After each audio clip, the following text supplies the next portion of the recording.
I'm a youth ambassador, and it is my pleasure to introduce our next speaker, Alex Barron. Alex Barron was born in the inner city projects of Chicago after spending a great amount of time overseas serving with the U.S. Navy. He now lives with his children in northern Idaho. Alex blogs for a paleo-conservative perspective at the Charles Carroll Society. Please help me in welcoming Alex Barron to the stage.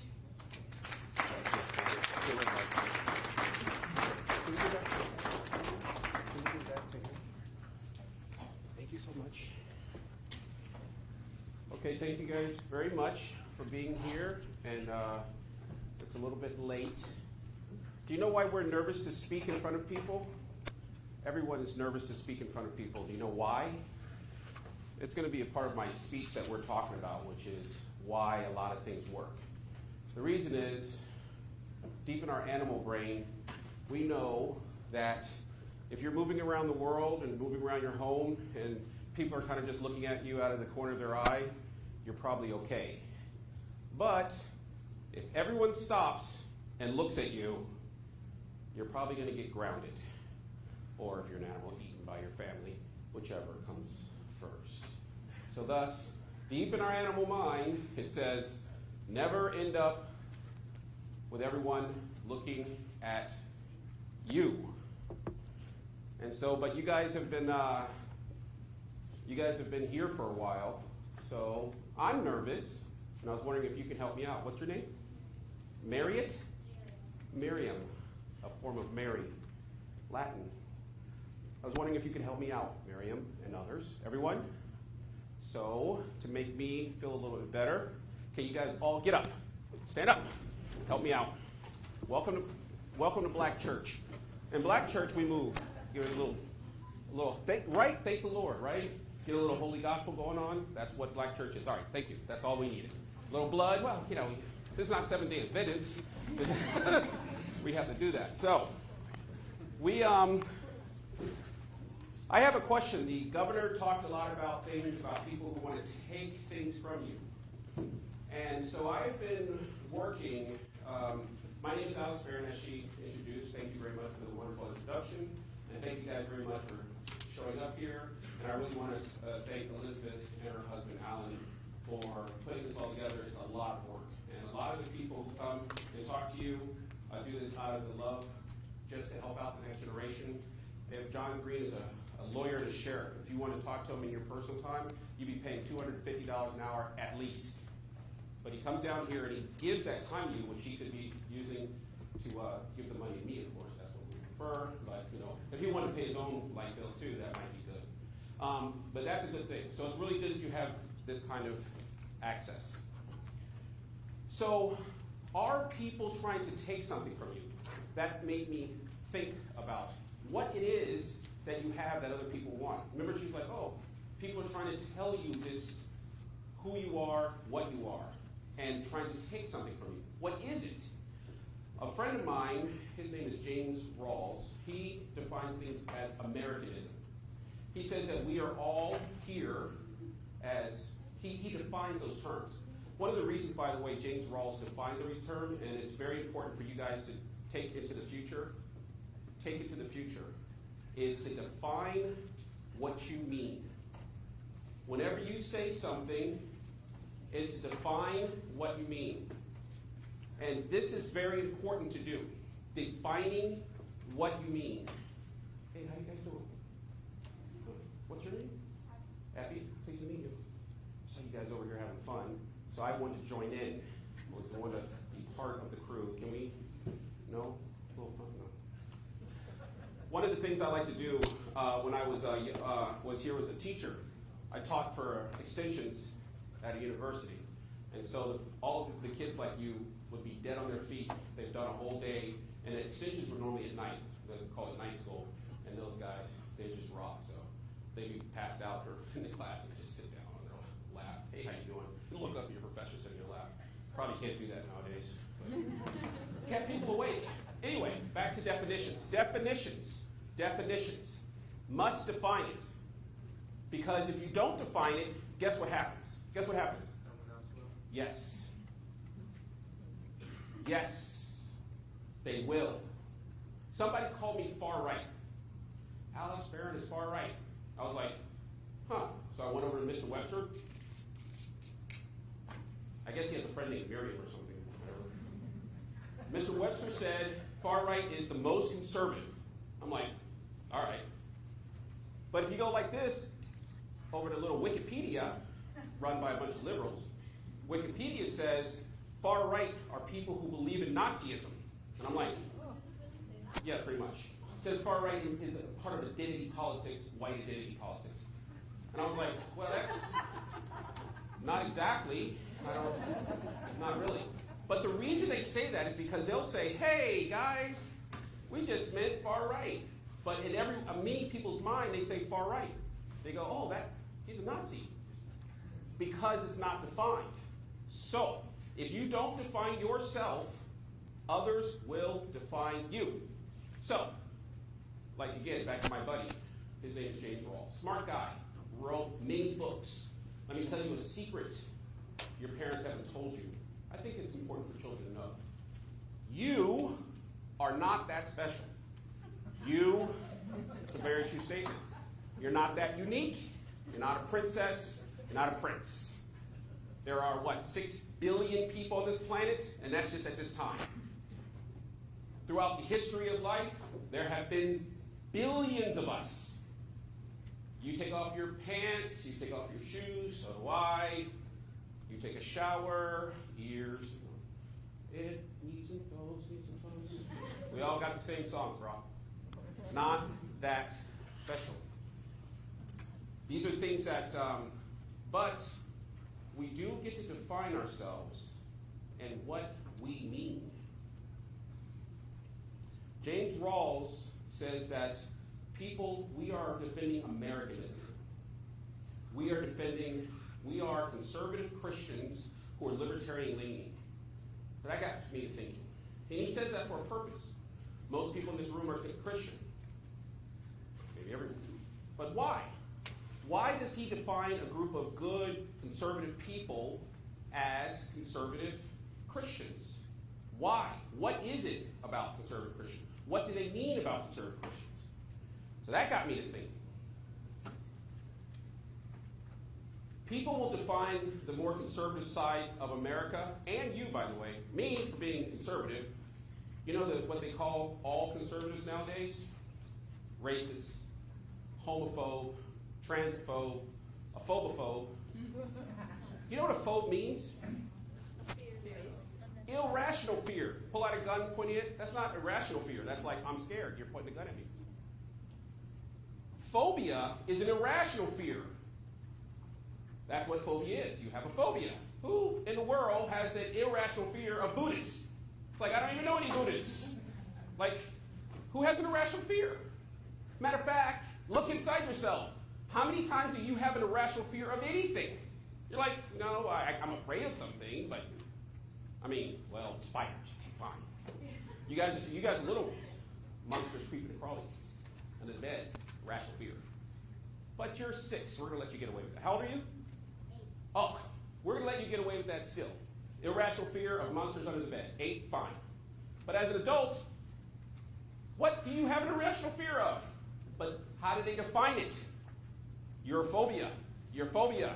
Your phobia. And you say, not much. And then I struck upon this speech what I'm giving now. The reason you don't say very much, right now, by the way, have you noticed? Statues being torn down all over America. Name me a human being other than the Lord Christ and the Virgin Mother Mary who have not committed a sin. Tell me one guy.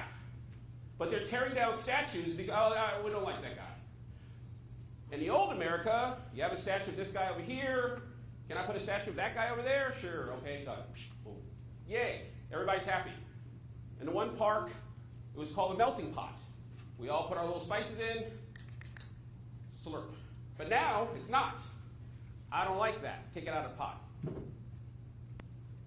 They're defining you. You look like the guy in the statue.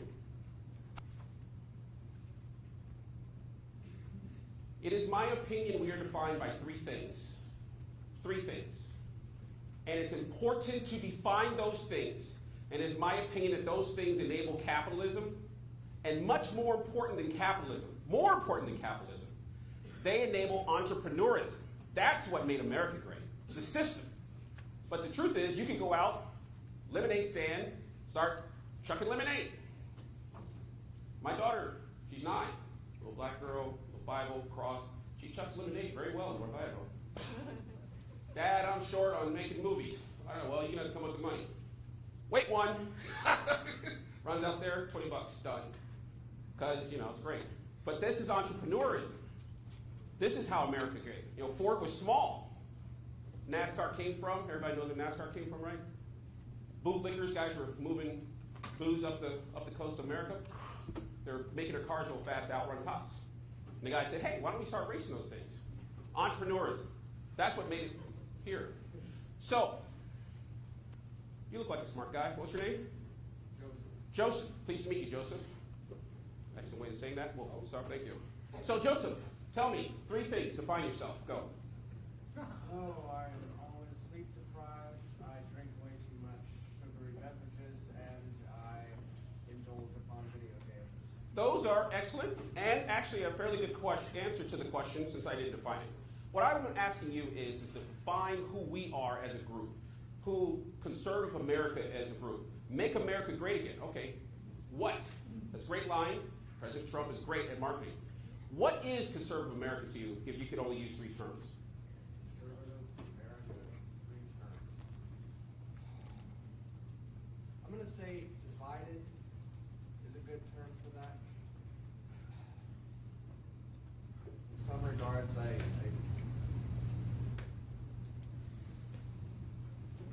trouble,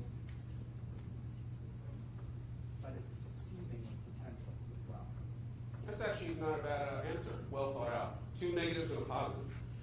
That's a very, by the way, describing who we are, or the state of who we are. I'm looking for a closer thing of who we are. Is Republican America white America? Is it black America? Is it Jewish America? You're paying attention. So give me 3. What's your name? Catherine. Saint Catherine. By the way, I'll give you a hint about your culture. All of you.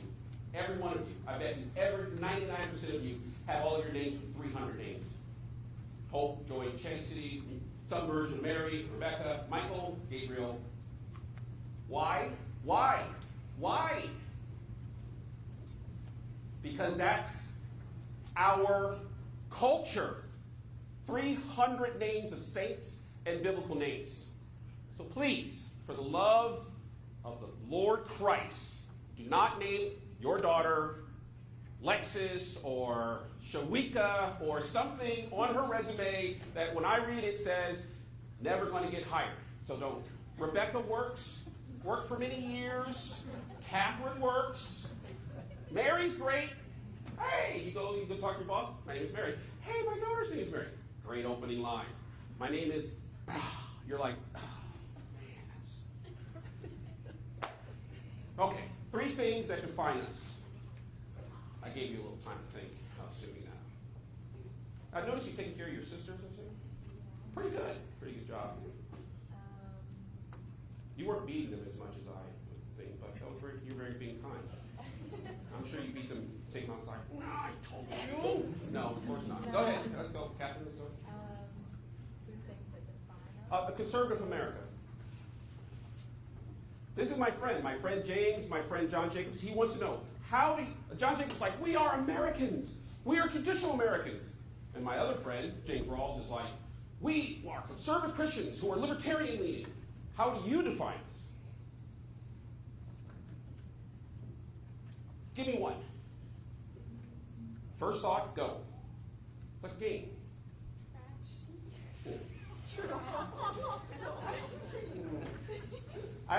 For the parents in the room, this is how it's so easy to snatch your children and literally put them in a trough of muck. Imagine I was their professor. Imagine how easy it would be. And by the way, every adult in this room, where's John's daughter? There you go.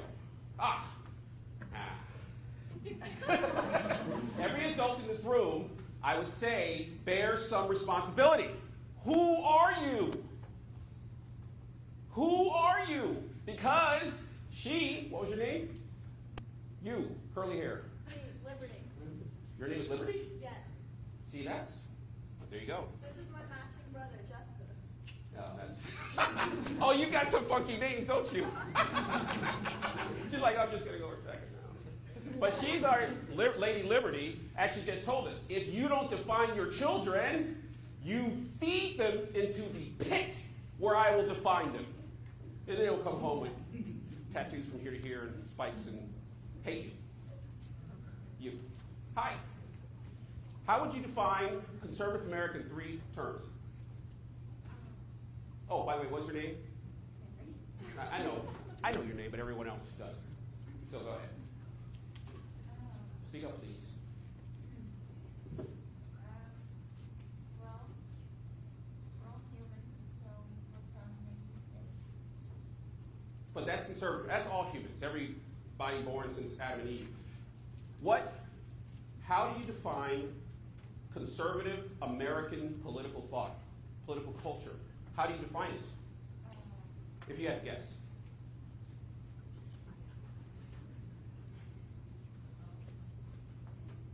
Now, come on, give me one.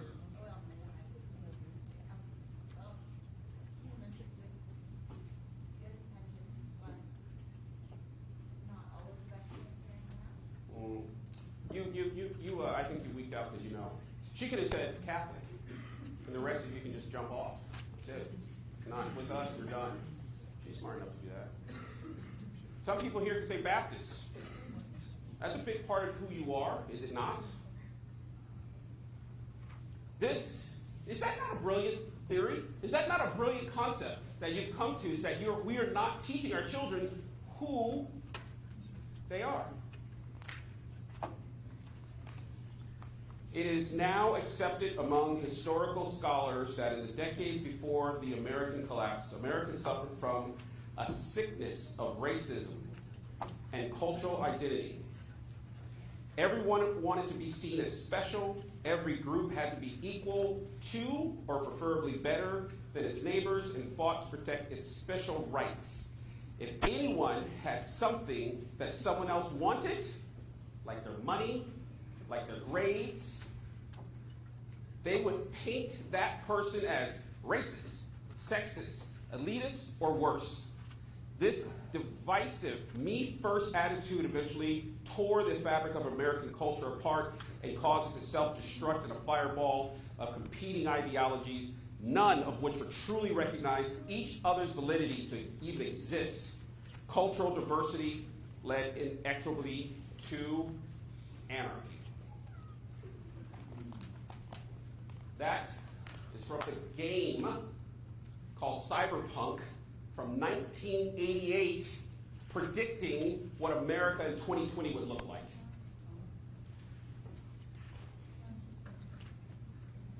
What makes me sad is to realize that all the work we do, why didn't any kid say Christian? I'm a Christian. I gave you a hint when I started. You're a Christian. Most people on the right are Christian. Yet we take them to church, but they don't define themselves that way. But I'll tell you this, if this is a room full of 100 Muslim kids, they would say, we're all Muslim. That's one of the things that unite us. How have we missed this boat this bad?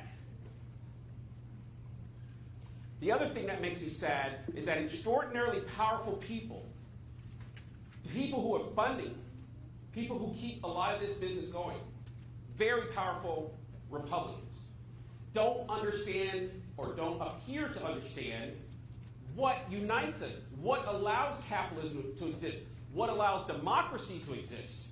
All they want to tell you is what? Marginal tax rates. That's why all the millennials, and you guys, what are you, Gen Zs? Gen Z guys are like, oh, you boomers, I hate you. Marginal tax rates, unlimited poor importation of people, and cheap steel. That's who we are.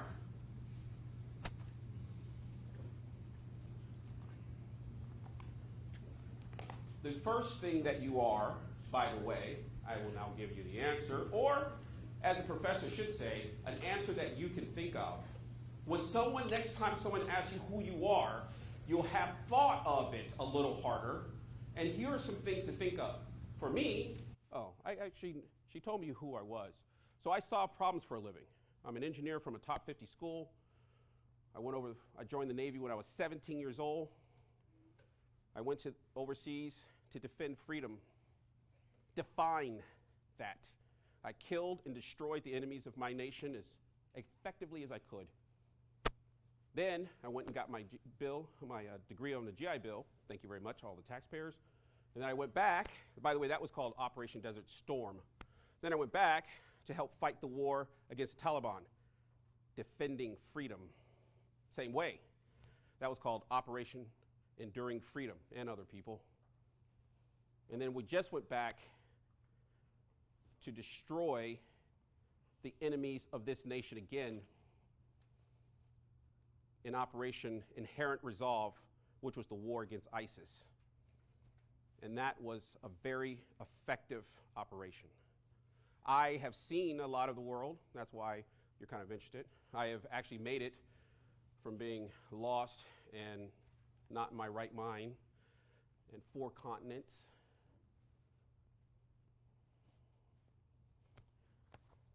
I've seen a lot of cultures, by the way. And a lot of cultures understand who they are. And I believe that we haven't. We don't.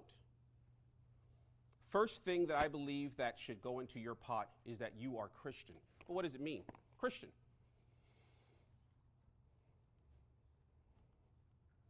I'll give you an example because Elizabeth likes me to bring this back to finance. 70% of small businesses that start will fail in the first year.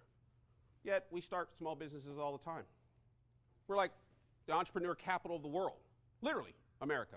Why do we do that?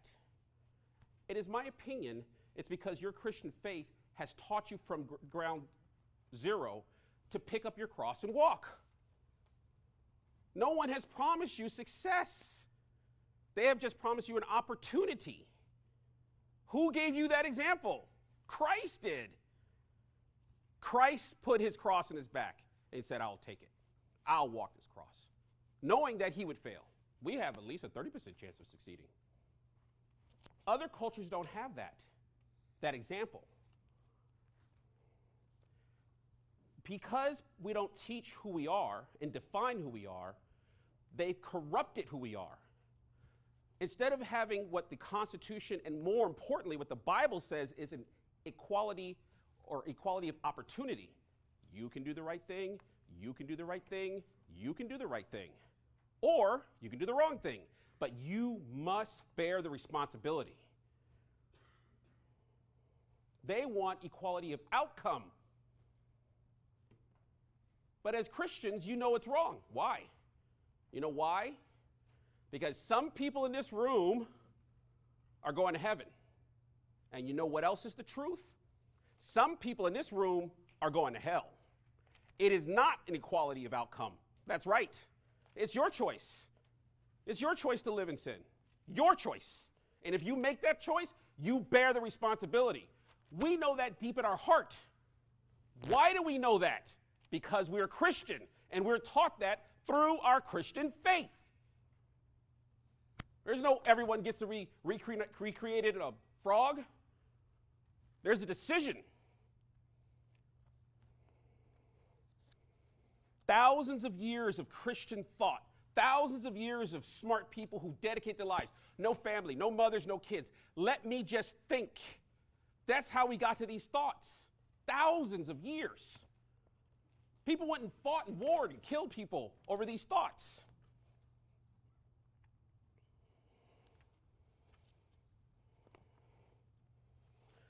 One of the most important things that you know or you like, you see your dad go out and get the yard every day. You go out and do whatever. This is called bringing order out of chaos. Have you ever heard that term? This is what we are. Yeah, you have. Have you ever heard of the term cultivate the earth? It means bring order to it. This helps form how we approach. The environmentalists come and say, no, you can't go in the forest. You're an evil, dirty human. You can't go in the forest. That's wrong. But why? Because your Christian faith tells you to move forward, to work, to bring order out of chaos. One of the most important things that you guys know, and don't realize probably how you know, is this, the prologue to the Gospel of John. It says, in the beginning was the Word, and the Word was God, and the Word was God. The Word was with God, and the Word was God. Anybody ever hear of that? Anybody read that? That's one of the most unique. Do you have something? No, I heard that. Yeah. The concept is that's one of the most unique thoughts ever put to paper by anyone, any philosopher, any time. How can God become Word? What does that mean, Word? No one said that. It means, we don't actually know what it means, but it means something like logos. The Greeks define that as logos. It's like the truth. Become the truth. Speak the truth. That's why we didn't have a whole bunch of laws against lying. Your parents, I'll bet you $5. I'll bet you $10 that not a single parent ever here came and said, lying is a good thing. That's not, you laugh. Other cultures it is. It's looked at as something, well, you got to do it. There's not a parent here who say you got to do it. You might have to do it to save your life, but it's still a sin. That's not all cultures on this planet. Where did we get the concept that we always are working toward the truth? From the logos.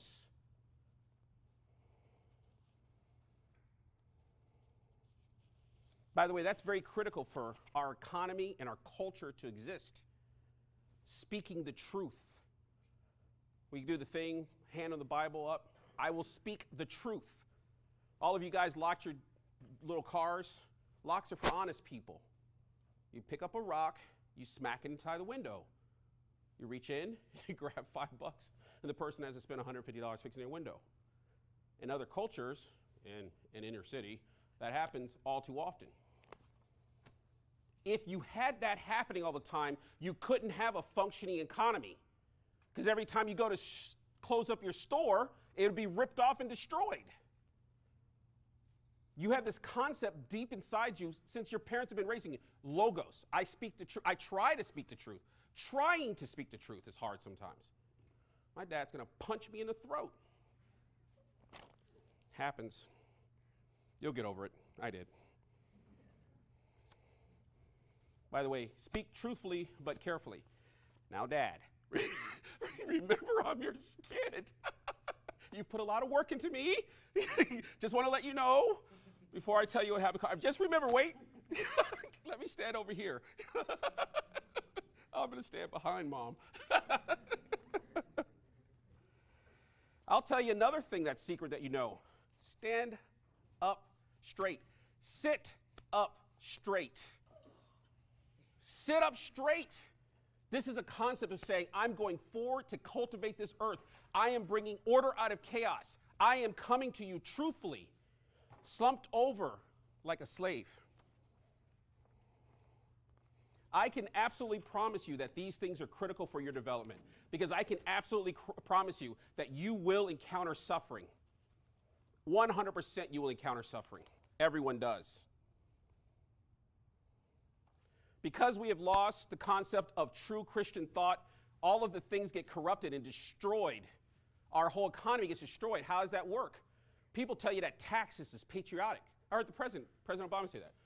Taxes is patriotic. No, it's not. Taxes is organized theft. If you don't see your pastor come up to you when he passes the bucket in church and pull out a gun and put it to your head and be like, hey, hit it. You don't see that. That's because he asked you, please give me. These people used to beg with their hands out like this. Now they say, you owe me this. You owe me my health care. You owe me this. You owe me my birth control. You owe me a house. You owe me food. There's no charity in that. That's what happens when you lose the ability to understand the basis. That's unchristian. It's against your culture. By the way, this is how we get fascism.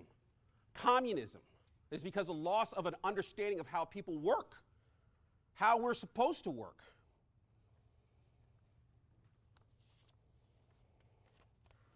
It is the Christian faith that has taught you that you make free choices. Some of you are crashed. Do you have a rough night, bro? You're a guy. I don't have to worry about me too with you. Just punch you in the head. You're good? Yeah. It's been a long night, huh? What's your real name? Joshua or Jetty? Jetty. I don't know that name. Jetty, I don't know your name. You should ask your parents where they got it from. Free choices. Some of you guys will make free choices. Some of you guys will have free consequences. Thus, our capitalism system is failing. What is the second thing? So the first thing we talked about is Christianity. What is the second thing that defines you? Western civilization. You are a child of 5,000 years of Western civilization. What do we mean by Western civilization? Basically, our civilization started with the ancient Greeks. These Greeks created things such as citizens participating in a large government. They created history and a huge amount of Western culture. The men of this time were Homer, Socrates, Plato, Aristotle. You've heard those names? All of those, many of those things, what those guys were designed and built, those things are still in existence today. Hippocratic oath. You guys ever heard of Hippocratic oath that the doctors take? I shall do no harm. Ancient Greek. Doctors trained in other societies. It was legal in Japan up to a little bit ago, a few decades ago, I think in the 70s or 80s. If you had a genetic disease and they found out, the doctor would just sterilize you without your knowledge because they considered that better for the society. The Hippocratic oath says you can't do that. But where do we get that from? By the way, ancient Greek and Rome, so you guys all understand the basic definition of red state, blue state kind of stuff. The basic definition is that, the blue states, mostly on the coast, California, Washington, Oregon, New York, are very liberal. The middle of the country is red state America. Everyone knows those terms, red state America. Very interesting when you understand where you come from. What are the two big states that dominated Greece, ancient Greece? Athens, what? What were the two? Athens and Sparta. Athens, on the coast, was very open to trade and very big into art. Sparta, inland, was into agriculture and the military. Who does that sound like? It sounds like Idaho. It sounds like us. It's just literally, this is who we are.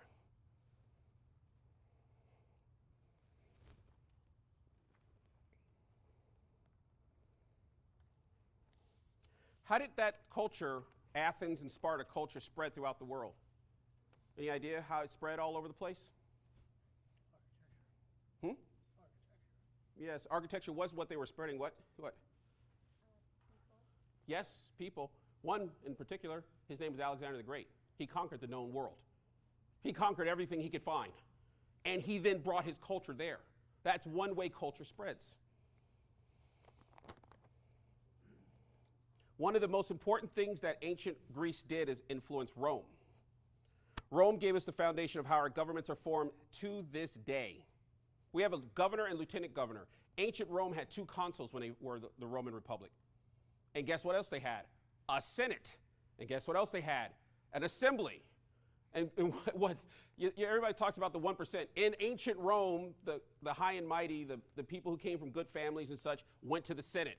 And the rest of the freemen went to the assembly. That's a true statement. 100% true. Ancient Rome. By the way, the Romans gave us a lot of our legal terms, still used today, and concepts, and science terms, because they gave us Latin. Facsimile, fax machine, celibate, flux, acumen, agenda, all ancient Roman words you still use today. Agenda, what's the agenda? Everywhere doesn't do that. By the way, Rome advanced massively the concept of individual rights and personal property rights. That's what Rome advanced. Rome defined how the West and laws and customs were used throughout its empire and colonies, all the way from Scotland down to Alexandria in Egypt. These included the nature of man, the relationship to the state, and his Christian God, or God, because they were pagans at the time.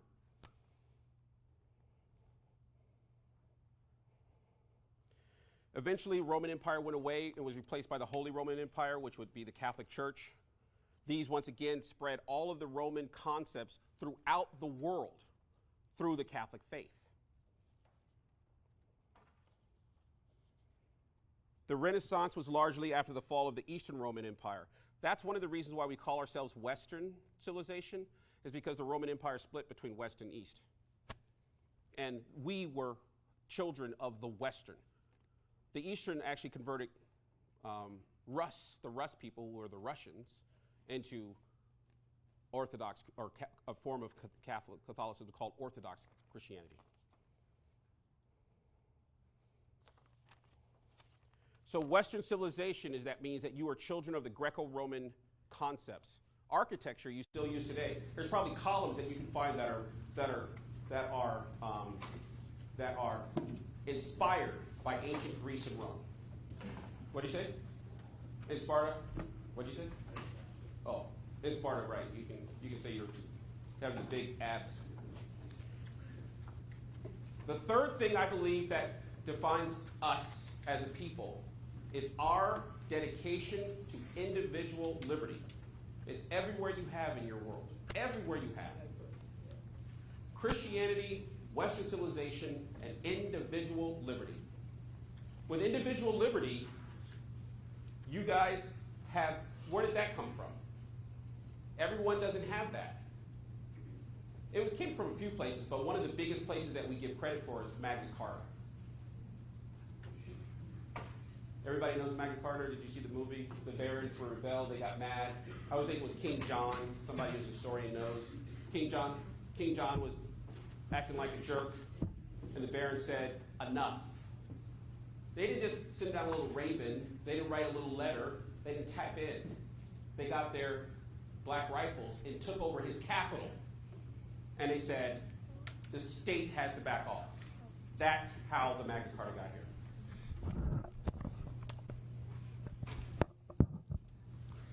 The Magna Carta actually looks at things from the Greco-Roman style and brings it forward. It looks at things from the Holy Roman style and brings it forward. And it puts limits on the government for the first time written, and a lot of people saw it and were inspired by it. The three fundamental rights that the Magna Carta talks about is the right to life, the right to liberty, and the right to property. To this day, capitalism would be impossible without these rights. Thus, Christianity is constantly attacked. Western culture is always attacked. You okay? Does it help you with the things that you do? Is that a coffee? Is it fresh? Pretty Roman. The Magna Carta also gave us the right to representation of government, access to justice, and limits on the rights of states. But it was rebellion and force that got the Magna Carta put in place. Rebellion and force. What was the next big thing that documented our individual rights? The Bill of Rights. Bill of Rights, 10 rows, right to liberty, or freedom of speech, freedom of religion. How did they get there? The people who wrote the Constitution, who were actually called anti-federalists, but I think they became the Federalists, people just refer to them as the Federalists, didn't want the Bill of Rights. They said, dude, no one's ever going to come for your guns. That's crazy talk. The guy's like, nah. He said, the guy was brilliant, much more brilliant in my mind. He said, name me a government in history that has not eventually outgrown its limits. Name me one. We want restrictions on what the government can do. You don't need it. We're never going to search your email. We're never going to read your stuff on Facebook without a warrant. Never going to happen. They're like, don't believe it. And what's the Facebook? So, They still said no. And they sent the Constitution out. By the way, the reason some people are nervous about a thing called the Constitutional Convention is that the Constitution, we had an Articles of Confederation. When they all got together, it didn't work so well. So he said, hey, we kind of like the Articles of Confederation. Why don't you guys go in there and fix it? And they said, okay, trust us. Don't worry about it, bro. Just give me the power. You guys are too young for He-Man. Got it, cool, right? He-Man! And they said, cool. And we all went off and He-Man it, and they came out and said, we scratched the whole thing, here's a new document. And that is our Constitution. That was one of our revolutions. Paper. They were only supposed to be improving the Articles of Confederation. They said, no, can't do it. We'll just replace it. But then people said, we want to limit on the federal government because they built a very powerful federal government. The people who wrote the Constitution said, nah, you don't need it. Presidents will be angels sent by God from now on, all eternity. And these guys are like, but they weren't the ones who allowed the Bill of Rights. But these guys rose up and said, if any of our states vote to adopt this Constitution without this Bill of Rights, some people are getting hung. That's what happened. And I can't remember the state. It was in the, obviously Northeast. And they were about to ratify the Constitution without the Bill of Rights, and that may have been enough not to adopt the Bill of Rights. A judge called his brothers and cousins, and he and 500 men came down to the State House and said, you do that, and you're not getting out of this house alive. And they said, we were just joking. It was fine. It's all good, bro. That's how you have the right to speech today. Today. Individual rights. Actually, I don't know of another country. There's approximately 121 nations on the earth, and not one has a guaranteed right to freedom of speech. Not one, except the United States. That's why so many countries put their servers in our country. They're like, hey, we have freedom. The world hates that you have the right to get on Facebook and say what you want. Well, there's a couple things they said. You can't call violence, blah, blah, blah. Can't, blah. The world hates that. So they've created this fake system called hate speech. You can't get on and say hate speech. Well, what's hate speech? Whatever I say it is, man. I want everyone in this room, I advocate for everyone in this room to give me $20 a week. Well, I don't think that's right. That's hate speech! That's what it is. That's how they do it. When you have these things, what most people call the Judeo-Christian value system, the Judeo-Christian values, meaning really our Old and New Testament as one. These values, when you have, based upon logic, that have been argued about for 5,000 years, all of you in this room are the distilled essence of 5,000 years of Western civilization, 2,000 years of Christianity, and probably, 1,500 years of people dying. Not just in the American Revolution. The Magna Carta, the king hung a bunch of people. They didn't know I'm no. You can't arrest me unless you have a cause. I'm the king. I can do what I want. You are the distilled essence of these people. We all are. 5,000 years of history. You is who you are. Our nation and culture and heritage has taken an unknowable number of deaths and thousands of years to grasp. If we had a culture based upon Christianity, Western civilization, individual liberty, this would help us become a moral, because you wouldn't break in my car and steal my stuff, and more cohesive society. A liberal asked me, are only Christians moral? Great question. I said, probably not. We had deists, We had deists, Jews. I know good Buddhists, Shinto. The question is, are we cohesive? Do we have to argue about everything? Is that moral? Is it moral to murder children up to 6 months? 12 months. I want a law that says it's okay to murder children up to 18 years. I think that will square some things away. What parents are with me? 18 years? This is what, with one culture, we are cohesive.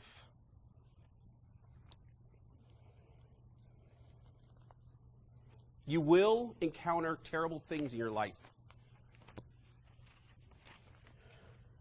A guy that I know named Philippi wrote for an article called the Catholic Weekly. A lot of you people want to be married, right? A lot of you people want to have kids. You think it's not as easy as you think. He said, a Christian marriage, he's defining your future marriage. White dress. By the way, anyone who spends more than $10,000 on their wedding has a significantly increased chance of getting divorced. Just to let you girls know. Because they're getting married for the wrong reasons. A Christian marriage is two sets of people's problems, not one. A Christian marriage is living with a stranger and learning to adapt to them. Because you know your brother, and you still don't stay with you know your brother all your life. You think you're going to date your husband for all your life? You're going to date him for 1, 2, 3, 5, 20 years? No, you date him for 2 or 3 years and you marry him. You don't know that. You know him to a degree, but you've known him for all of his life. And you probably are surprised by his behavior sometimes. So you essentially marry someone you don't know for all of your life. Stranger. Good question, though, by the way. Christian marriage is mortgages, in-laws,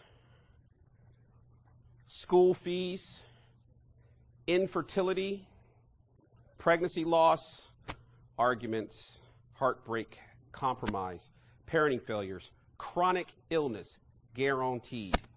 You will bury your parents if the Lord is good. You will bury your parents if the Lord is good. You will bury grandparents, uncles. You may bury brothers and sisters too. Broken dreams, weight gain, disappointing children. That happens. And he ends, and varicose veins. Christian marriage may end in desertion, divorce.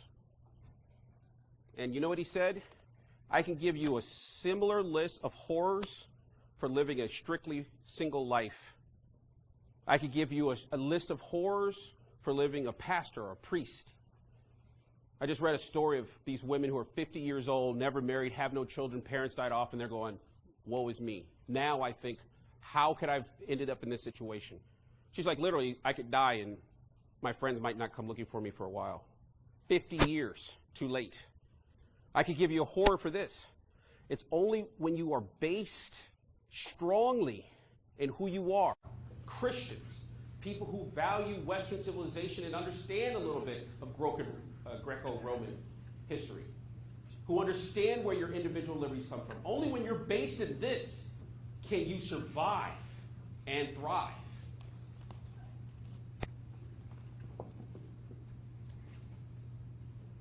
An elevator speech, when you are talking, is something that you say 15 seconds.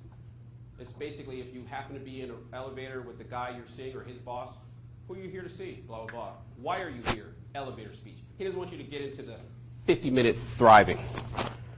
When people ask you who you are, you can say, I am an American. I believe in promoting the values based upon Christianity, Western civilization, and individual liberty. Thank you very much.